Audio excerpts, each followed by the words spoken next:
Hello everyone, welcome to mobile বাজ। আজকে আমি কথা বলবো ZTEর নতুন একটি smartphone ZTE blade V40 design এই স্মার্টফোনটি নিয়ে।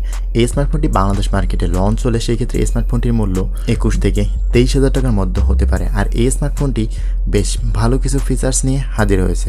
এই স্মার্টফোনটি দেখতে বেশ সুন্দর এবং দুটি গোলাকৃতি ক্যামেরা পাম্পের মধ্যে ক্যামেরাগুলোকে সাজানো হয়েছে, দেখতে বেশ সুন্দর লাগে।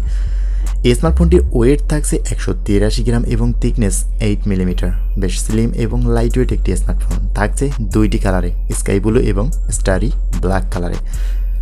তো ওভারঅল ডিজাইন এবং বিল কোয়ালিটি দেখতে বেশ ঠিকঠাকই থাকছে স্মার্টফোনটি। এরপরে যদি স্মার্টফোনটির ডিসপ্লে নিয়ে কথা বলি তাহলে ফোনটির ডিসপ্লেতে ইউজ করা হয়েছে 6.6 ইঞ্চির একটি IPS LCD ডিসপ্লে। থাকছে 1080x2408 পিক্সেলের রেজলিউশনের ডিসপ্লে। 400 PPI ডেন্সিটি থাকছে এবং এই স্মার্টফোনটির বাজেট অনুযায়ী ডিসপ্লের দিক থেকে বেশ কমতি থাকছে। ওয়াটারড্রপ নচ, IPS LCD এগুলো অবশ্যই আপনাকে হতাশ করবে। এইরকম বাজেটে অবশ্যই একটি পাঞ্চুয়াল কাটআউট এবং অ্যামোলেডটা দেওয়া প্রয়োজন ছিল।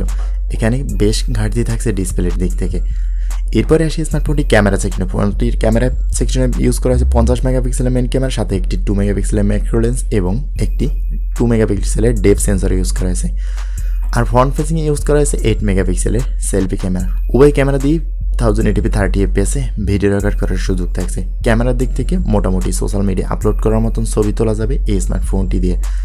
ওভারঅল এখানে যদি শক্ত হাতে ভিডিও করা হয় তাহলে ভিডিওর ক্ষেত্রেও ভালো রেজাল্ট পাওয়া যাবে।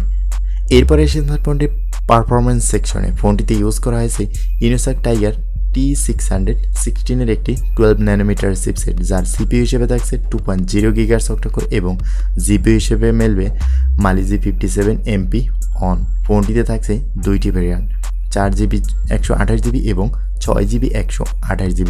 থাকছে মাইক্রো SD কার্ড ইউজ করার মতন সুবিধা।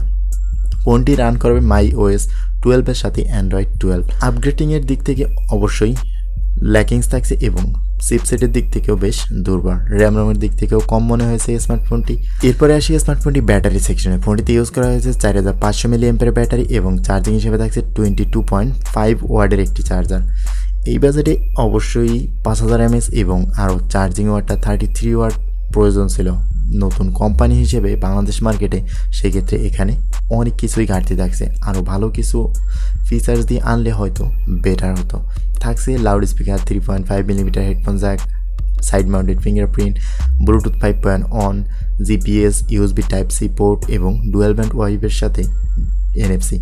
তো এই স্মার্টফোনটির পারফরমেন্স, ডিসপ্লে, ব্যাটারি সব দিক যদি বিবেচনা করা হয় তাহলে এই স্মার্টফোনটির মূল্য হয়তো অনেকটা বেশি মনে হয়। এখানে 17 থেকে 16,000 টাকার মধ্যে হলো বেস্ট একটি স্মার্টফোন হয়। তো এই বাজেটে এই স্মার্টফোনটি আপনার কাছে আদৌ বেস্ট হবে কিনা অবশ্যই কমেন্ট করে জানাবেন। আজকের ভিডিওটি এই পর্যন্তই, কথা হবে নেক্সট কোনো ভিডিওতে।